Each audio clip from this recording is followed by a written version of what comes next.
என் அன்பு குழந்தையே, உனக்கான நல்ல விஷயங்களை செய்து கொடுக்கவே உன் தாயானவள் இன்று உன்னை தேடி வந்திருக்கின்றேன். என் தங்கமே, இன்று இரவில் உன் இல்லத்தில் இருக்கக்கூடிய தீய சக்திகளை விரட்டியடித்து உன் இல்லத்திலிருந்து நான் வெளியேறப் போகின்றேன். என் தங்கமே, நீ என் பிள்ளை அல்லவா? என் குழந்தை என்று உன் தாயானவள் உன்னுடைய இல்லத்தை விட்டு வெளியேறுவதற்கு ஒரு முக்கியமான காரணம் இருக்கின்றது.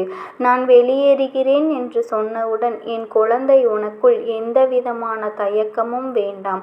நான் எனக்கு பதிலாக உனக்கு காவலுக்கு இன்னொருவரை நிறுத்தி வைத்து விட்டுதான் செல்லப் போகின்றேன். நான் எங்கு செல்லப் போகின்றேன் என்று கேட்டால் நீ சந்தோஷம் அடைவாய் தவிர ஒருபோதும் அதற்காக நீ வருத்தப்பட மாட்டாய். அம்மா, எதற்காக நீ இப்படி சொல்கிறாய் என்று பயப்படாதே என் தங்கமே. நீ சென்று வா என்று சொல்லி நீயே எனக்கு வழியனுப்பி வைப்பாய். அப்படிப்பட்ட ஒரு இடத்திற்கு இந்த தாயானவள் நான் செல்லப் போகின்றேன் என் தங்கமே. அதை நீ இன்று சரியாக புரிந்து கொள்ள வேண்டும். அம்மா ஒரு விஷயத்தை சொல்லும்போது நீ காது கொடுத்து கேட்டால்தான் உன் வாழ்க்கையில் என்ன நடக்கிறது என்பதனை உன்னால் புரிந்து கொள்ள முடியும்.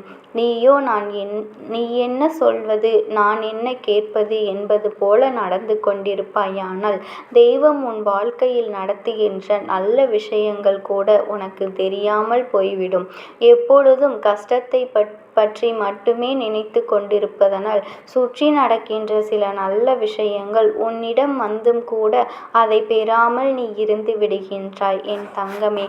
இனிமேல் இந்த தாயானவள் உன்னோடு பேச ஆரம்பித்த பிறகு ஒரு பொழுதும் நீ மீண்டும் இது போன்ற தவறினை செய்துவிடக்கூடாது என்பதற்காகத்தான் அம்மா மீண்டும் மீண்டும் உன்னிடத்தில் வந்து பேசிக் கொண்டிருக்கின்றேன் என் தங்கமே. நான் சொல்லப் போகின்ற இடம் எங்கு தெரியுமா? உனக்கு துரோகத்தை செய்துவிட்டு அங்கு ஒன்றுமே தெரியாதது போல ஒரு குடும்பம் இருந்து கொண்டிருக்கின்றது. எல்லோருமே உன்னை பற்றி பேசி அங்கே சிரித்து கொண்டிருக்கிறார்கள். அவர்கள் அது மட்டும் செய்யவில்லை என் பிள்ளை. நான் தெய்வத்தை வணங்குகின்றேன். நான் வணங்குகின்ற தெய்வம் என்னுடைய குலதெய்வம், என்னுடைய இஷ்ட தெய்வம் என்னை கைவிடாது. உங்களை நிச்சயமாக கேள்வி கேட்பார்கள் என்று நீ சொன்ன வார்த்தைக்கு அவர்கள் அங்கே கேலியும் கிண்டலும் செய்து பேசிக் கொண்டிருக்கிறார்கள் என்பதனை நான் பார்த்து விட்டேன். எதனை நான் பார்த்து விடுகிறேன் என்று அவர்கள் கேலியும் கிண்டலும் செய்தார்கள் அல்லவா? அவர்களுக்கு தக்கவதில்லை என்று என் தங்கமே. அவர்களுக்கு தக்க பதிலை நான் கொடுக்கப் போகின்றேன். நான் அங்கு சென்று என்ன செய்ய போகிறேன் என்பதையும் உனக்கு சொல்கின்றேன் என் தங்கமே. அதற்கு முன்பாக இந்த தாயானவள் உன்னுடைய இல்லத்தில் உனக்காக காவலுக்கு நிற்க வைத்துவிட்டு செல்வது யாரை தெரியுமா? வேறு யாரையும் கிடையாது, உன்னுடைய குலதெய்வத்தை தான் என் தங்கமே. ஏனென்றால் உன்னுடைய குலதெய்வமும் நானும் சேர்த்து எடுத்த முடிவுதான் இனி உன் வாழ்க்கையில் துரோகிகள் யாரும் இருக்கக்கூடாது என்பது.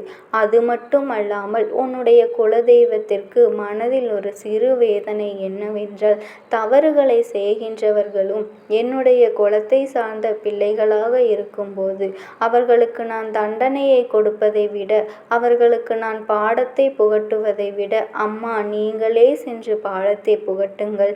ஏனென்றால் அவர்களுக்கு தெய்வம் ஒன்று இருப்பதை உணராமல் இருக்கின்றார்கள். என்னுடைய குலத்தில் இருக்கின்ற பிள்ளைகள் இப்படியெல்லாம் செய்கிறார்கள் என்பது எனக்கு மிகுந்த மனவேதனையை கொடுக்கின்றது.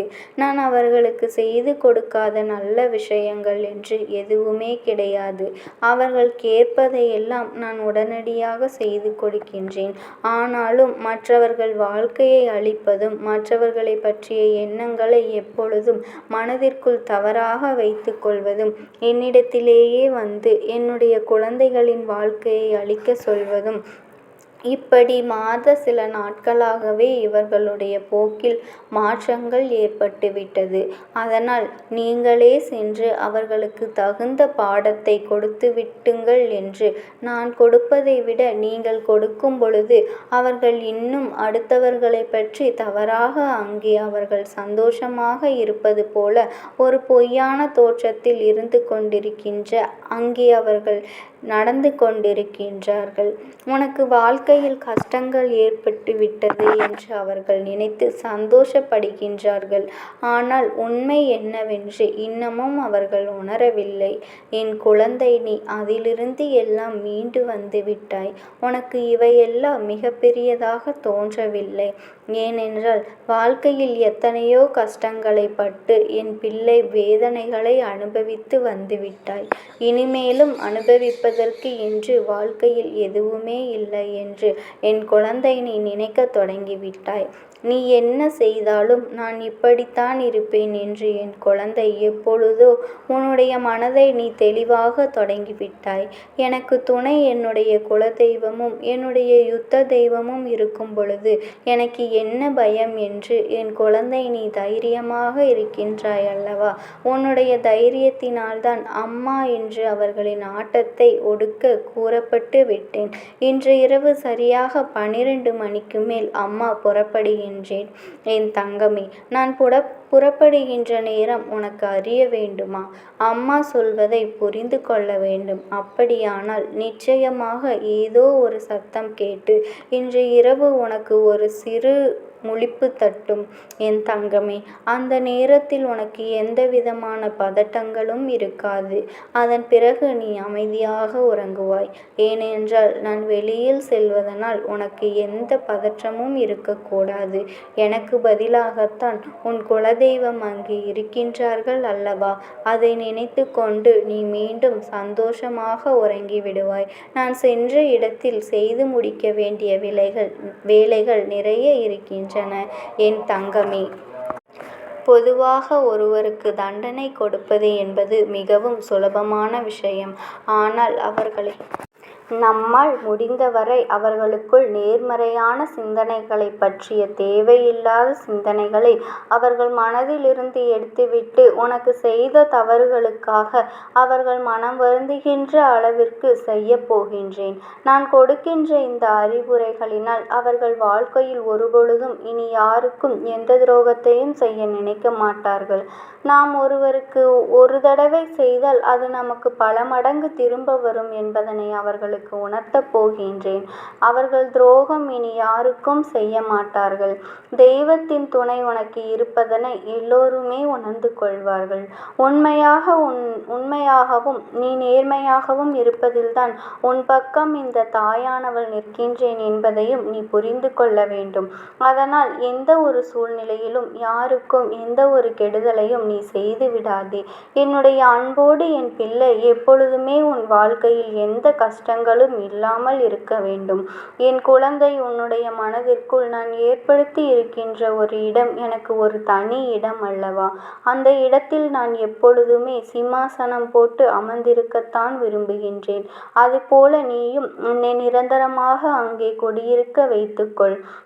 இந்த தாயானவள் அத்தனை சுலபமாக என் குழந்தையின் வேதனைகளை பார்த்து கொண்டு எல்லாம் இருக்க மாட்டேன்.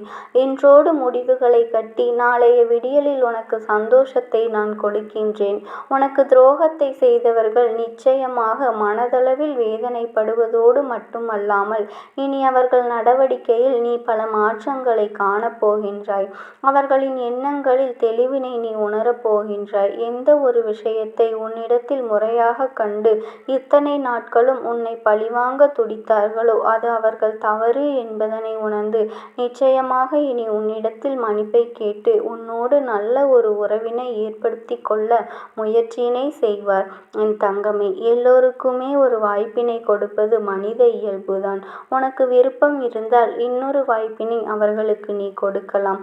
ஆனால் மீண்டும் அவர்கள் இந்த தவறினை செய்ய துணிந்தால் இனிமேல் இந்த தாயானவர்களின் கைகளிலிருந்து அவர்கள் தண்டனை கிடைப்பது நிச்சயம் உறுதி. என் தங்கமே, நீ யாருக்கும் எந்த கெடுதலும் செய்யாமல் உன்னுடைய வாழ்க்கையை நோக்கி மட்டும் நீ முன்னேறி கொண்டே இரு. இந்த தாயானவளினுடைய ஆசீர்வாதங்கள் உனக்கு எப்பொழுதுமே இருக்கும். எப்பேற்பட்ட சூழ்நிலையிலும் என் நாமத்தை மட்டும் நீ மனதார உச்சரித்து கொண்டே இரு.